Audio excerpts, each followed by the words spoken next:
Narayanguda RTC cross road Kavadiguda Mahankali దేవాలయం Paradise మీదుగా rally imperial garden చేరుకుంటుంది. హనుమాన్ ర్యాలీ సందర్భంగా జంట నగరాల్లో ట్రాఫిక్ ఆంక్షలు విధించారు పోలీసులు. పూర్తి వివరాలు మా ప్రతినిధి రాధాకృష్ణ అందిస్తారు. Radhakrishna, over to you.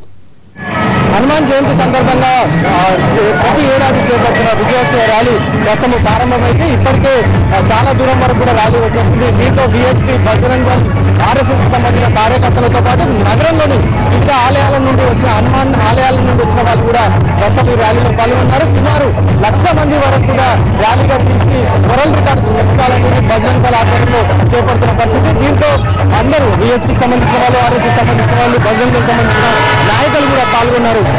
దీనికి సంబంధించి ర్యాలీకి సంబంధించి వాళ్ళ అభిప్రాయం అంటే ఏ విధంగా ఉండబోతుంది, బహిరంగ సభ ఎన్నిటికీ జరగబోతుంది అనేది ర్యాలీకి సంబంధించి మీరు ఏం చెప్పాలనుకుంటున్నారు, ప్రజలకు ఎలాంటి సలహా సూచనలు ఇవ్వబోతున్నారు?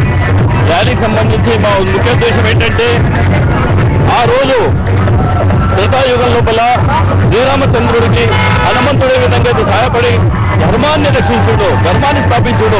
ఈ రోజు కూడా యువకులంతా హనుమంతుడి వారిగా ధర్మాన్ని కాపాడుతూ మన హిందూ రాష్ట్రాన్ని నిర్మించుకోవాలి, ఒక మంచి సభ్య సమాజాన్ని నిర్మించుకోవాలి, మన యొక్క సంస్కృతిని కాపాడుకోవాలి, హిందూ తరాల వారికి సమాజాన్ని మనం ఉంచాలి. ఎందుకంటే ప్రపంచం లోపల మనం చూస్తున్నాము, సుఖశాంతి లేదు. ఇది భారతదేశంలో ఉంది కాబట్టి హిందూ సంస్కృతి ధర్మో రక్షిత రక్షితానని కాబట్టి ధర్మాన్ని రక్షిస్తే అది మనం కాపాడుతుందనే ఉద్దేశాన్ని, ఆ సందేశాన్ని యువకులు ఇవ్వవచ్చు. ఆ ర్యాలీకి సంబంధించి కూడా భారీ ఏర్పాట్లు కూడా చేశారు.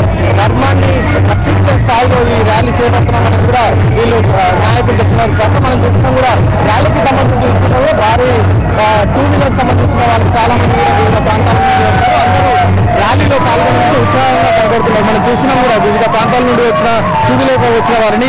ఈ ర్యాలీ ఇక్కడి నుండి 11 కిలోమీటర్ల మేర వరకు కూడా వెళుతుంది.